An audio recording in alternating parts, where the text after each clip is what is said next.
This is the Hunt, Trap, and Horns podcast.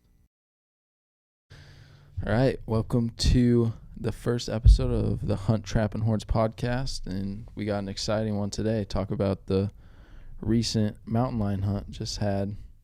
Yeah, it's going to be fun.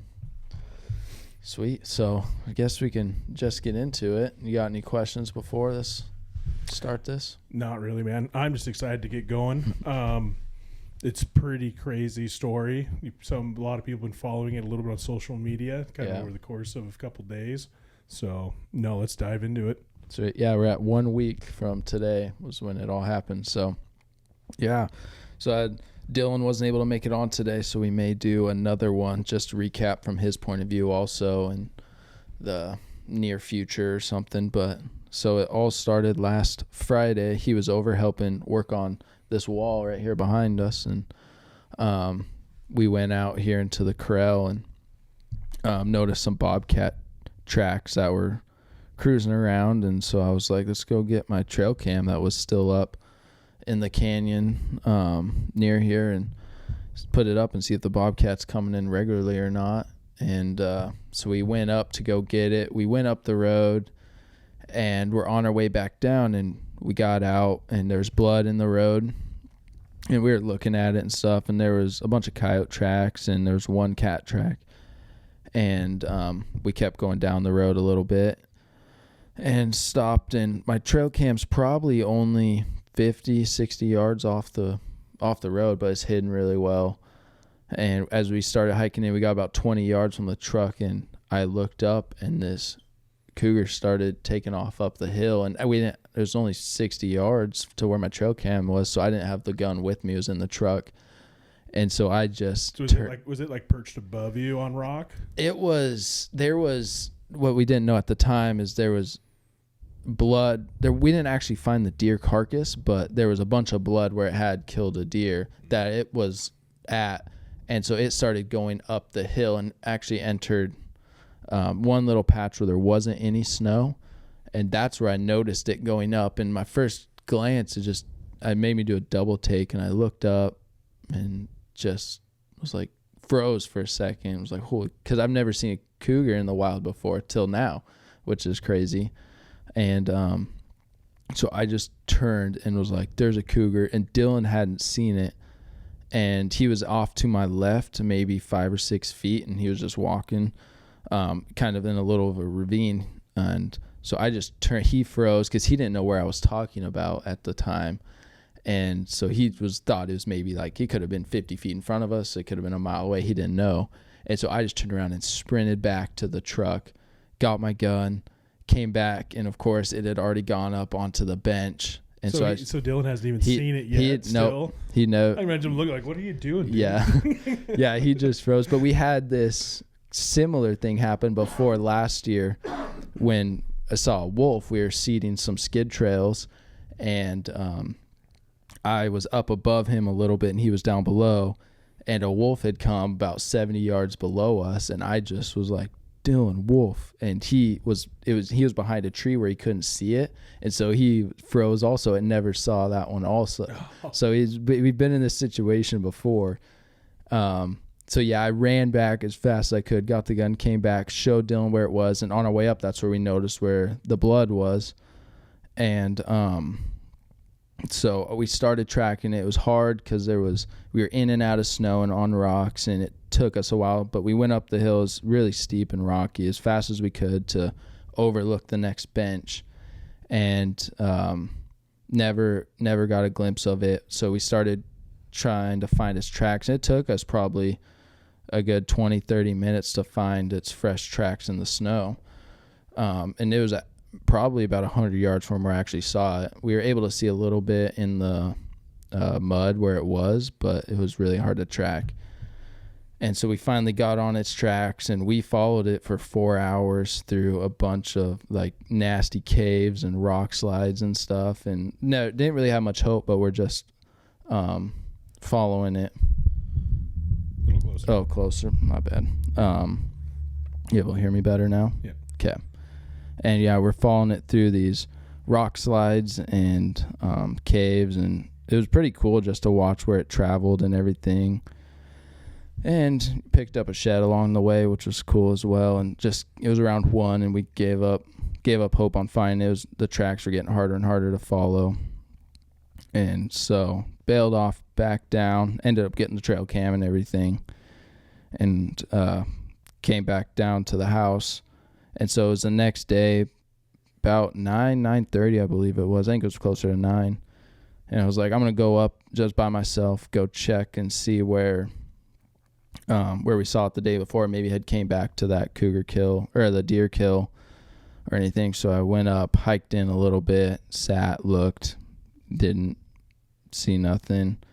And on my way back down the mountain, I looked down into a different canyon, and it was walking down the middle of the canyon. I just couldn't believe it. I was like, I had never seen a cougar before, and then now I've gone 2 days with 2 different sightings. Most likely the same cat, but it was, still 2 different sightings of the same one. And at both in mid-morning, not even like at dawn or dusk or at night or anything like most people see them.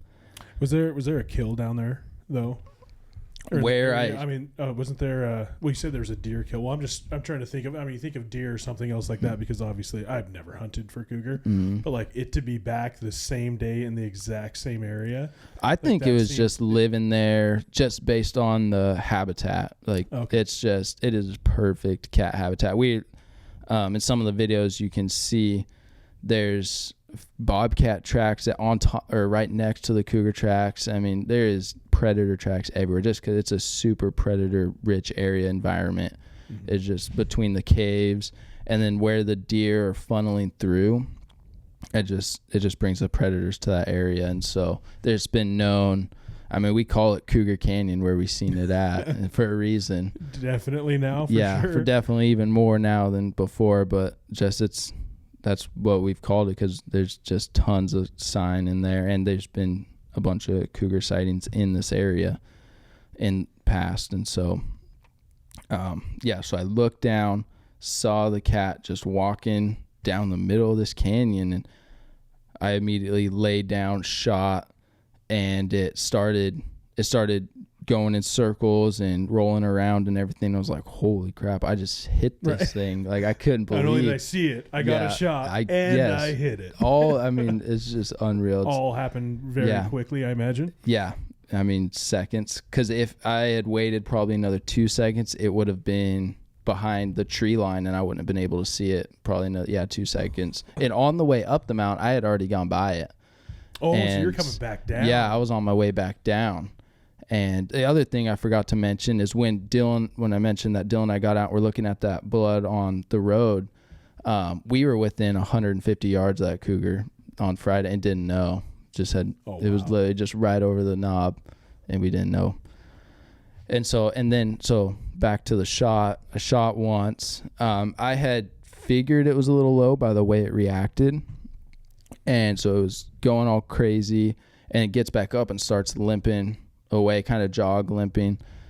And I was like, oh crap. So I laid back down again and shot one more time. Was unsure of the shot because it was moving and everything. And so I was just processing what just happened. Then it went out of view, couldn't see it or anything. But after that shot and it left out of view, what was like first thing going in your mind? My first thing was I do not know where I hit it at. Like, I was unsure. So the first thing I did after I got back up, when I was singing this, I grabbed my rangefinder and ranged, and it ended up being 330 yards, which was it was definitely further than I thought, and I hadn't aimed for 330 yards.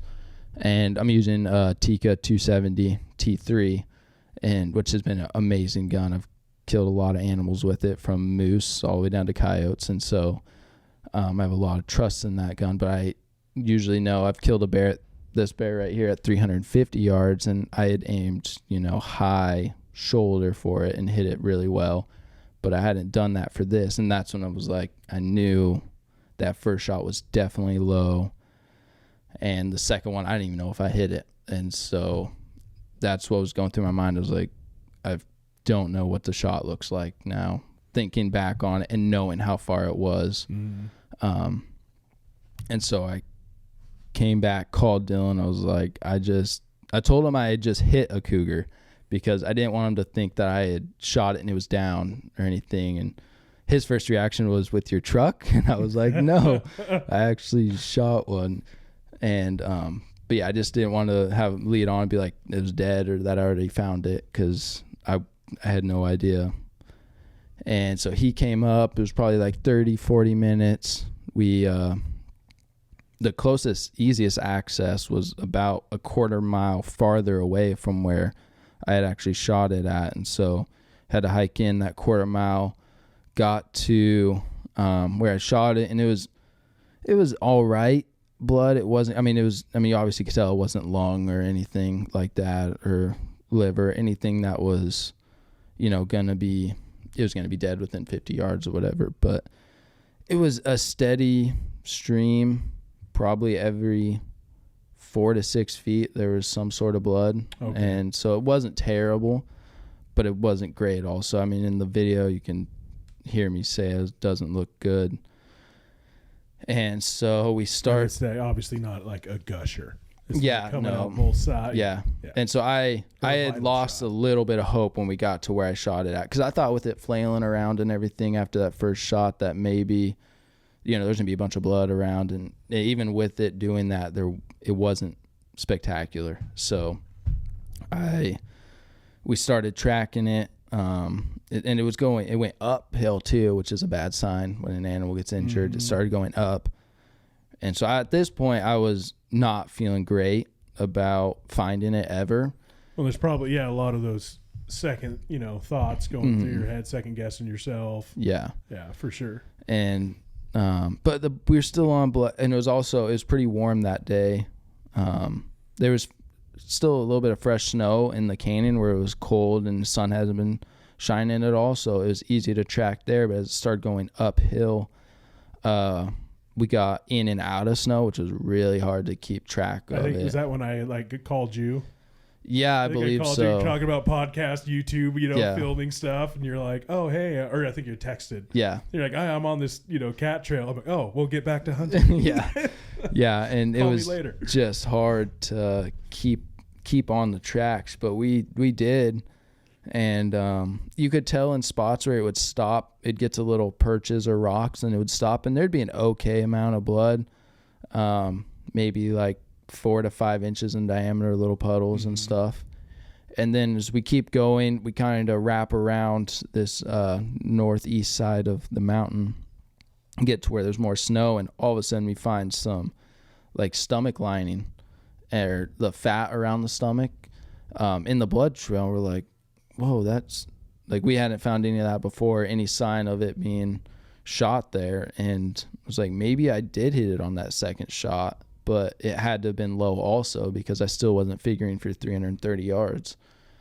And then we find 2 more places where found that it's just that stomach lining and fat and stuff, but there was no actual guts or anything, like in some cases where you see people gut shoot, or like, I have in the past got shot a deer on accident, and you can see guts in the blood trail. So, for sure. Even bile and stuff. Yeah. You see all the colors, especially on snow. Yeah. But we weren't seeing that at all. And so we figured it was probably low as well. And so we keep tracking, and it goes into this nasty draw, which is pretty crazy because it's the same draw that I shot my first bear in as well in 2016. It's a good spot. It's a pretty good predator spot. Yeah. And it's like nasty alders and willows and stuff, and we're trying to follow it through this stuff. I got my gun, we got our backpacks and everything. We're just getting caught up, going slow. And then all of a sudden we come up to a spot, it goes uphill again, like straight up for probably about 10 yards, and starts getting into the big boulders and rocks, slides, and follow it. And then I keep going, get to, about 10, 15 yards up the hill, and it goes into this cave. And there's icicles next to it. I remember there's icicles that have fallen off and broken, and there's blood going over top of the icicles and everything. So I knew it was still bleeding pretty decently. We were still following decent blood. And it had gone probably quarter to half mile, side hilling and uphill, still bleeding. So I had mixed feelings because, I mean, that's pretty hard on an animal, you know, when they're yeah. injured to be going side hill and uphill and still bleeding, you know, probably now is like 5 to 10 feet. Yeah. Going uphill. Yeah. Bleeding. Yeah. But did you know right away that, or had a feeling that it went at least into this like cave?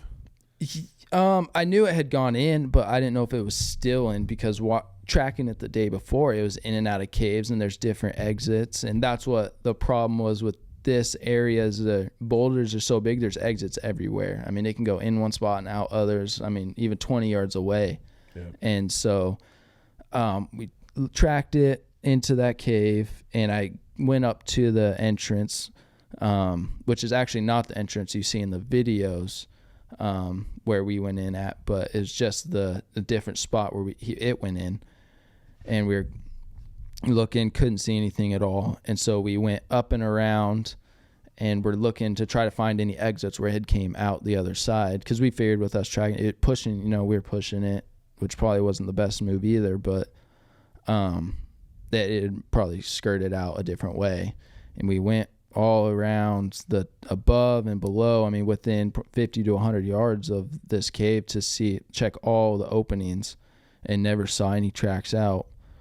And so we had come back down to, it was right on the other side of where it had gone in at. And as you can see in the video, where was the main entrance that we could see in. And I looked down in and then I saw blood in the bottom of it. So I knew it had come in from that one way and on the back side of the rocks.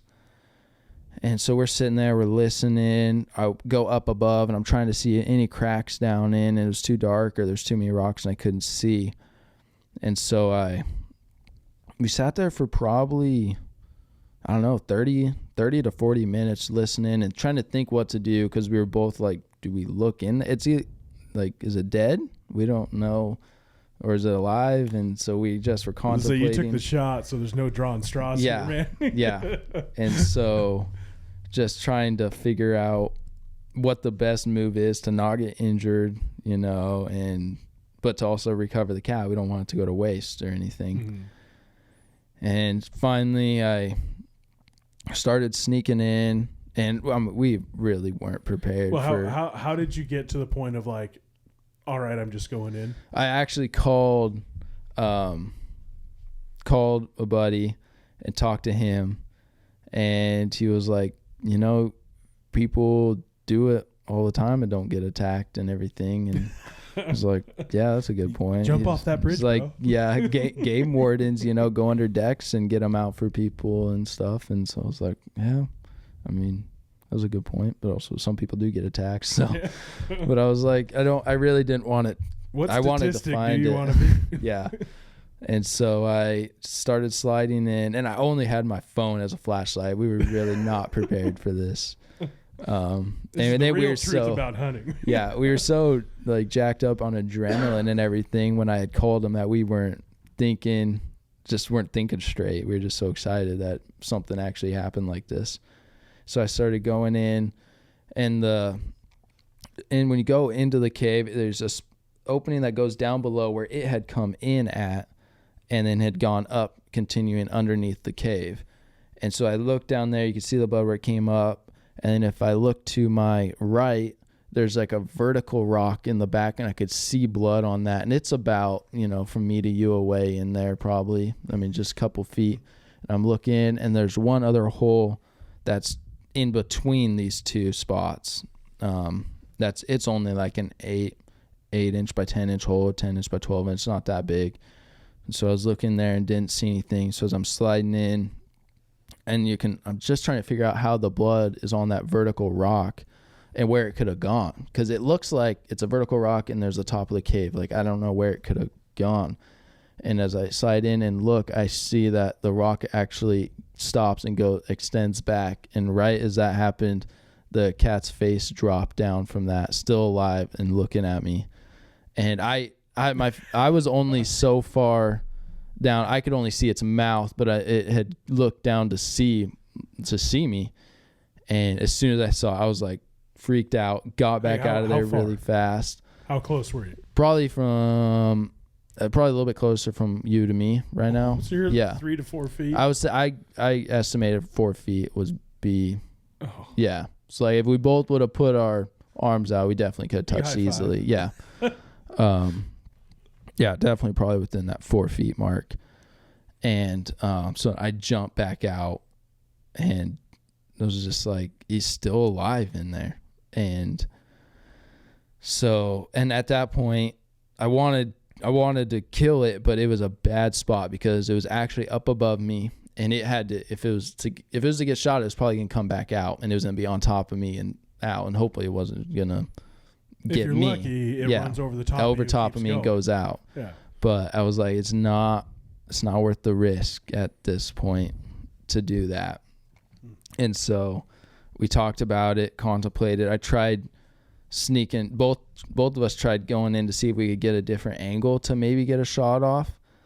And it started growling at us and getting, just getting antsy and everything. And so we're like, yeah, we'll back out for now. Let's come back tomorrow. It'll probably die overnight. I mean, we followed a decent blood trail, and it was going through rough terrain. It can't be feeling that good, especially still being there. Because there was other exits for it to get out if it wanted to. And so we backed out that night, and then it was 8 o'clock the next day. Started back in, got in there, and I figured I gave it a 75% chance that it had left, and we weren't gonna find it. A 25% chance it was in there dead.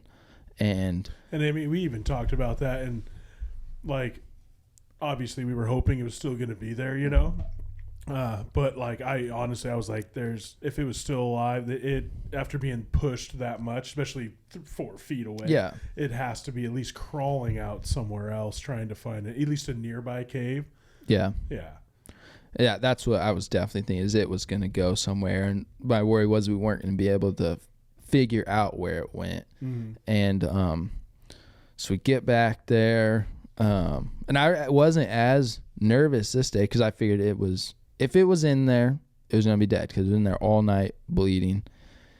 And so I slide back in, have good flashlight and everything now this time, and I'm sliding, and I look up exactly where it was before, and there's nothing there. Like, and I could see the whole everything where it was, and there's nothing. I was looking for like any sign of fur where it maybe slid into the cracks of the rocks or anything, and nothing. I was like, what the heck? And so I'm looking, and you can see this in the video on YouTube, and all of a sudden I turned to my left, and in that little hole I was talking about before, that like 10-inch by 12-inch hole, I see eyes looking back at me in this hole. And it's a little bit farther away now, maybe 8-10 feet in there, maybe something like that. That's really far. It's probably right around like 8 feet ish. It looks a little bit farther with the GoPro the way it looked in there, but sure. So, and it was just looking, just like blank stare at me, and then I was like, oh, maybe it's dead, and just looking this way. And so I kind of backed out a little bit and was telling the guys, I was like, it's in here, but I can't tell if it's dead or alive. And so I go in and get closer, and then it blinks, and I was like, oh my God, this thing's still alive. And then I feel bad, but I was like, I just can't believe it's still alive after all night in there with 2 shots in it. And so I got back out, got my pistol loaded, and crawling. And it took a little bit. I tried holding the flashlight in my hand. I like that part. You crawled back out and then got your pistol and loaded. Yeah. I think I had it close, but I also had the flashlight and the GoPro for sure. when I was going in. And so I didn't have it necessarily in hand. And so it took me a little bit to get oriented in the cave where I could see it with the flashlight and hold the gun and shoot it. And it was just a tough angle where it was laying.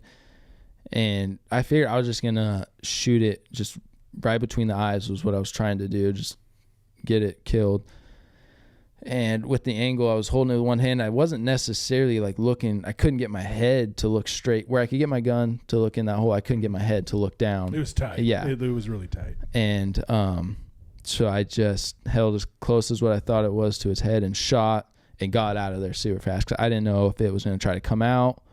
But it was a better place because I knew it had a tiny hole to get out of, and it was below me. So I just felt more comfortable in that position to shoot it compared to the day before. And shot it. In a cave like that, 10 feet's a hell of a lot better than 3 or 4 Yeah, feet. for sure it was. Yeah. I mean, I could tell I felt way more comfortable. And so I got out of there real quick. And I mean, as a lot of you guys saw, if you saw it on Instagram or Facebook or whatever, I wasn't wearing hearing protection. I wasn't thinking. My adrenaline was going so much just to be that close to a live mountain lion. I wasn't thinking straight, and so I didn't have hearing protection on. So when I got out, I could not hear anything. Like, it was just like the movies when you hear a bomb go off and everything goes like slow-mo and you just hear like that slow whine. That's what it felt like. And like it was just weird that the movies have it exactly right how it feels.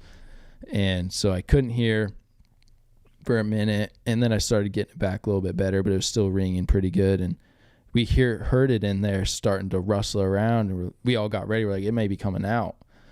And it was just like doing its death wiggle or whatever in there. You have no idea though. Yeah. Like, is it coming out, couldn't or see is it doing the And so we waited then for probably 10 minutes or so. We're like, man, I had to have shot it in there, because I still wasn't sure where I'd hit it at, because I got out before I could see anything. And so we get a long, about 10 foot long stick or something, start poking in there from the outside, and then we felt we hit it and it wasn't moving or anything. Then I can't remember which one of us crawled back in first, but one of us crawled in first and poked it with a shorter stick, and yeah, it was dead for sure. And so at that point, then we started like kind of celebrating a little bit, like the whole chaos of and breathe. Yeah, for sure. The whole chaos is of being in there with a live cougar is over. But now it's in this super tight spot, and we got to get it out of it.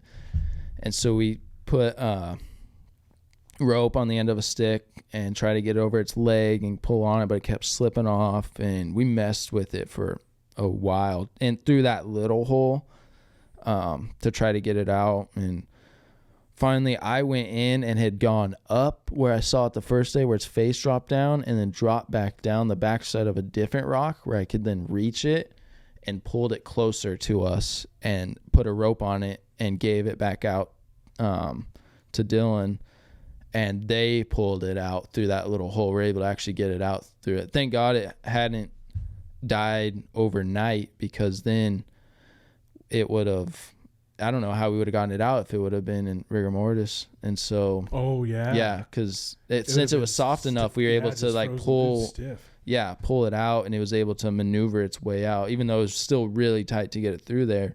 Yeah, if it would have died in there overnight, I don't know what we would have done to get it out. It would have been really, really tough. Trying to quarter that thing up in a cave, I guess. And man, one thing I won't forget is just how bad it smelled in the cave. Like, its cave just stunk. It had definitely been living in there for sure.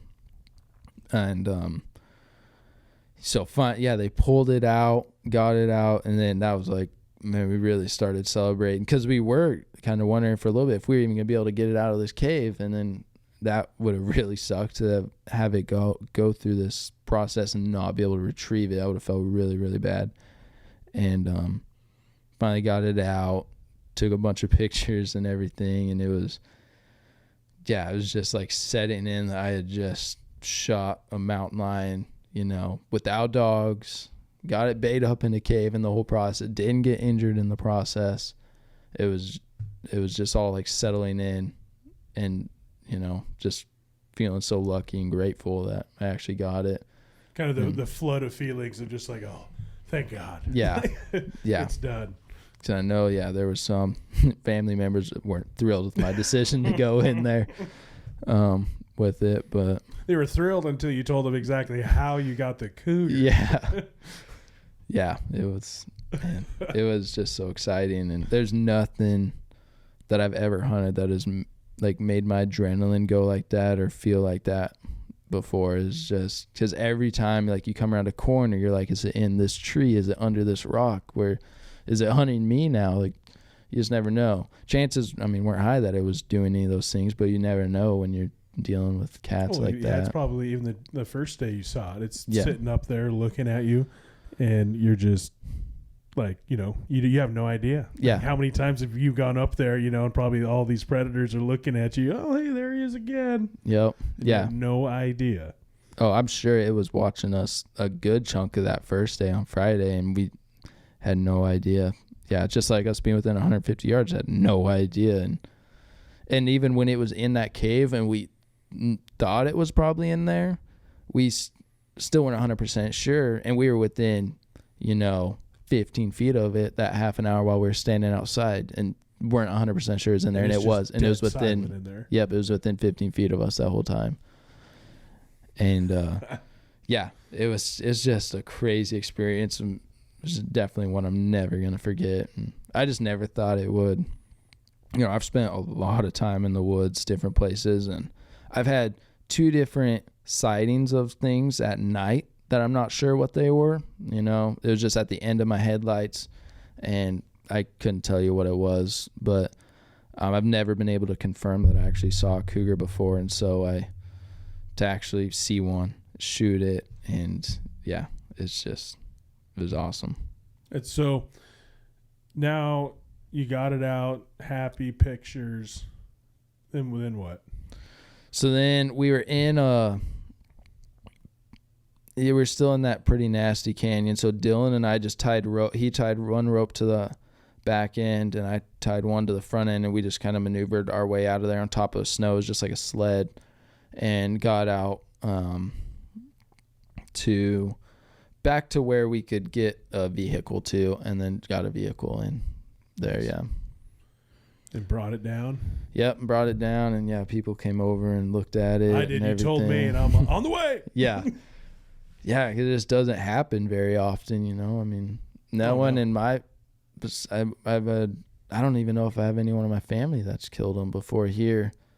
I'm sure there probably is somewhere down the line, but I know where you got this cat at too. And it's like, I've gone up that road through this country many a times, and so has a lot of other people. Yeah. Just using this access road, and it's, nope, never seen one. Yeah. And I've been up there hundreds of times, never seen one. Yeah. And it's like, in you 2 days, pretty much same rough location, right? Yeah. And then you got a shot. Yeah. 2 shots. But that's damn. Also, I've worked on the ranch, that I live on now. I didn't actually shoot it on the ranch. Everything was actually done on state ground, which is pretty crazy. Oh, that's awesome. Yeah. I didn't know that. I thought it was a private. Nope. Where I actually shot it and where it died was all on state ground. The access to where I got to it was through the ranch. Yeah. But yeah, so it actually all happened on state ground. And public land cougar hunt. Yeah. That's a whole nother story too, right there. Yeah, that's. I always thought if I did shoot it was going to be on the ranch somewhere, where it's not as pressured or anything. Because where I shot it from, people have access to and everything. And like where I shot my first bear, that was all state ground, and I hiked in from the state section, and yeah. So I thought maybe I was going to shoot one someday on the ranch somewhere, but never did. And here at the house, we've had 3 cougars with a mom and 2 kittens killed a deer about 60 yards from here last summer. And we never saw them, and they were 60 yards from the house while we were here. Yeah, they're just so stealthy and hard to see. And yeah, when I've worked here since I was 16, drove up that road every single day, up and down, every single day. Never saw one. And just this day. A perfect apex predator. Yeah. They are literally perfect at what they do or need to do to survive. Yeah. I've heard they kill 1 deer a week is roughly what they. Yeah, I'm sure sometimes it's more, sometimes it's less, just depending on the year. But with all the time, money, and technology I've spent chasing deer, yeah, I can't even get one in a year sometimes. Like, give me a break, man. They're perfect. They're perfect killing machines when it comes to large game. That's what was crazy, just like putting my hands on it for the first time. It's like, this is just crazy. Like, this is the apex predator here. Now that we got wolves coming in, they're up there too with it. But like, it was just crazy. I actually put my hands on it for the first time, and yeah, I want to go do it again because the adrenaline rush is just crazy. It's so much fun to do. And I think put in time in the places and go find their kills and stuff. I think you could actually get it done, you know, every couple of years, if not every year, if you really put in time finding where they're at and getting the areas where they are. And well, I think especially now, and I'm just talking, I don't have experience, so keep that in mind, doing cougars. So, but it also seems like they are not nearly as pressured as they used to be because you're not hunting them with dogs, you know, especially public ground, state ground. So they're not nearly as pressured as far as hunting pressure. Now there's obviously other things, people, traffic, you know, this time of year, you know, cross-country skiers, sled, snowmobiles, you know, whatever, maybe some coyote hunters, stuff like that. But not a lot of people going out, or I mean, I don't know really anyone that solely goes out looking for a cougar. It'd be I like don't a either. bonus, you know? So not to say that they're more comfortable, but I think it definitely could be possible. If you find an area, obviously, where you're at was a little more densely populated with predators, you know, especially thinking about the seasons we had also with the heavy snow. I think that's what really down, did it. You know, congesting that, you know, biomass of prey for them to eat on. It's like you could definitely have a legit shot if you put in the time. Yeah, because there's so many deer now that are hanging out here that would maybe be another 1,000 to 2,000 feet above throughout the whole winter. But since the amount of snow we've gotten, they're all down here now, which is bringing all the predators down here lower. And I think this year would have been the perfect year to trap and to just predator hunt in general because they're all down low. Yeah, it was exciting. That's just all I can say is it was exciting. So you got it down here, you hung it. That's pretty much right. I showed up a little bit after that, and then you were doing the work with the knife. What was going through your head when you started skinning it out? Man, I just still was in disbelief that it happened. Like I was just still I was for like probably 2 or 3 days. I was just in shock. I was just like going through my phone, looking at the pictures, like holy crap, that's me holding the mountain lion that I just killed. Like, I was just in disbelief. I'm thankful for Dylan to, you know, be out there and help. He just helped me on a lot of tracking jobs, and this one was definitely a doozy. And it was rough. Fun. I know it was rough country. It was straight, nasty. We were lucky that I mean, we had almost just as probably a better chance of get injured trying to track it in those rocks and everything slipping through. And there's a few times we fell through the rocks, you know, waist deep and stuff. Just because the snow was hard to read where the cracks were and everything. I mean, your ankle, knee, something, and So we got really lucky there as well. It was just a lucky weekend, right? Is what it was. That's awesome. But I mean, it can be done. Like there's a guy on Instagram over by Spokane area, I think, and they just found a moose kill and was able to track that cougar down. And they killed a big tom too. I think it was 170 some pounds. Ooh. Yeah. Oh, okay. I saw that. I've seen that one. So but they put in time with it and got it. So looking back on this, what are a couple things you thought you did like absolutely right to get it done? Well, definitely just being consistent. You know, we could have not thrown in the towel. Yeah, we could have. There was multiple times on that blood trail.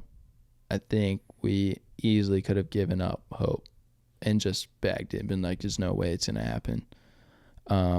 Because we just stayed consistent. There was times we lost blood, I think 2 or 3 times, and started just doing circles and trying to find where we most likely would have gone, and we would go like maybe 50 or more yards and be like, oh, we found a little bit of blood, and then we'd get back on for a little bit. That glimmer of hope just to keep it going. And then we would lose it where it would get out of the snow, and we'd just do circles around the snow pat or around where it was dirt and in the snow and try to see where it went out at and would finally find it.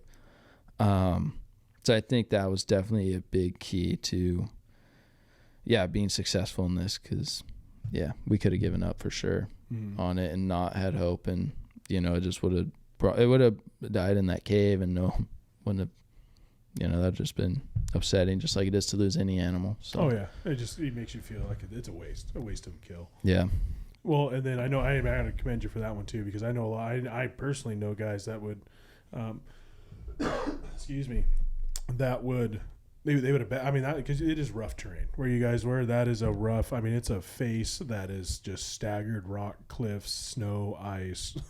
Yeah. You know, but they would, they'd give up even on a deer with, even I've seen probably even more sign almost, Yeah. For you guys to keep going on that one. You're at that, terrain with you got consistent blood trail, but spotty. Yeah. I mean, that's saying a lot. You're not quitting. Yeah. Which is huge. So now looking back, what are a couple things, anything that you would have done different? Man, I really wish I would have ranged first, but looking back on it, I realistically don't know if I would have had time to have ranged and then lay down and shoot. I think it would have been out of sight, but I'm not 100% Or sure. you would have been roughing, even if you knew the range, you would have been rushing your shot. Yeah, it would have been way more rushed. Yeah. Even though it was already semi-rushed, it would have been a lot more rushed and could have been even worse. But yeah, stuff that is definitely one I wish could have happened. I'm just not sure if it actually could have happened realistically. Going in, I don't know. Going in the cave definitely wasn't a smart move. Just got lucky that it all ended up. Going in the cave the first time or second, even without a weapon. Yeah. At the ready. Oh, hearing protection would have been. Oh, yeah, that's a good one. Ladies and gents, hearing protection. Yes, that. Because, yeah, it was. Now we're sitting at 7 days since I killed it, and I don't have any more ringing in my ears. But there for 2 days afterwards, I still would be sitting at work and it would start ringing. Oof. Yeah. So that's probably the biggest one I wish I would have done throughout the whole process. But other than that, man, I can't think of anything off the top of my head besides those two. Yeah. Nice. Yeah, I'm sure there's some stuff when I look back on the video that I'll be like, oh, I could have done that differently. But, when your adrenaline's going that fast, it's hard to think straight sometimes. So. Oh, yeah, for sure. It's hard to make always the sound best decision where you're more trying to make a decision to get the end result. Yeah. For sure. Yeah. I was glad I also had the right gun with me because before that I'd been carrying my coyote gun. So just 223. And for some reason, that's what's really weird also is for some reason that day when I went up the hill, I threw in my 270 instead of which I had always been throwing in my 223, but for some reason I threw in my 270. And that, I don't know. I mean, at 300 and some yards, that 223 bullet, I don't know if it would have been enough to injure it enough to put it in a cave. I don't know. Or, I mean, I don't know. I'm not very good with the ballistics on that gun. I just got it recently, so I don't know what it would drop. And I may have completely missed it with that. You might, gun. Yeah, you might have. So, yeah, I was glad I had my trusty 270 with me also. Oh yeah. Yeah, but yeah, that's pretty much the whole story. I got it down. Just gonna get it tanned up like these bears are here and have it in the podcast studio hopefully in a couple months. Hell yeah, man. That's awesome.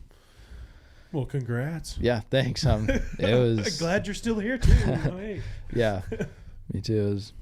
It was awesome, and glad family got to come see it and be a little bit of part of it. And yeah, it would have been cool to have my brother here. He's down at school right now, but he's always for like the last probably, I don't even know, 3 to 5 years he's talked about going and trying to track a cougar, and we just have never gone and actually done it. But yeah, it was so I think he would have been really excited to be on this hunt, but hopefully next time, maybe next year, go try to find him one, which would be cool. Oh hell yeah. Yeah. Cool. Any more questions or anything that I left out that I told you that I don't remember? No, I think you covered it pretty well, man. That's a pretty epic, crazy story. Yeah. I mean, you came close. I mean, face to face with the cougar multiple times in a confined space. Yeah, that's pretty intense. Yeah, and it's your first. You went from literally no sighting to multiple sightings, shot, tracking, face-to-face encounter. Yeah. It's like you got your cougar fixed. I did. At least this year. Yeah. But I mean, even when Dylan came back, we were skiing out, he was like, man, I think I'm ready to go do this next weekend. Because it's just like the adrenaline was addicting to do that. Mm-hmm. Definitely know how hound guys, get addicted to running hounds and doing it. Man, if we could, that's what I'd be doing for sure. Because it's super fun. But, we aren't allowed to here in Washington. But it's cool, to see the reservation guys doing it. Because they're allowed to. So following those guys and seeing them, because this is probably just a lame story to them, because they do it every day out there, going in caves, especially then they got dogs barking at them and everything. So, but for us, it can't do it with dogs or anything. It's pretty rare. So. Oh yeah, for sure. Yeah. Especially in your backyard where we also hunt other game. You're helping out. Yeah. So I appreciate it, man. Yeah. Yeah. I mean, we only, I think when Dylan and I looked at it, it was just over half mile from our house is where it ended up dying. That's, holy cow. Yeah. And there's a couple other ones. Sightings coming around here too. Yep. Yeah. I need to go get some bobcats now, because there's a lot. We crossed a lot of bobcat tracks while tracking the cougar. Mm-hmm. Cool. Well, yeah, that's the story, and the video is now up on YouTube. When live, I don't know exactly when this podcast will go out, but video's already live. So if you want to see the visual version, go check it out on YouTube at Hunt, Trap, and Horns Outdoors. And follow us on all the other social media, Instagram, Facebook, and anywhere you can get podcasts at as well. So we'll see you guys on the next episode. Yeah.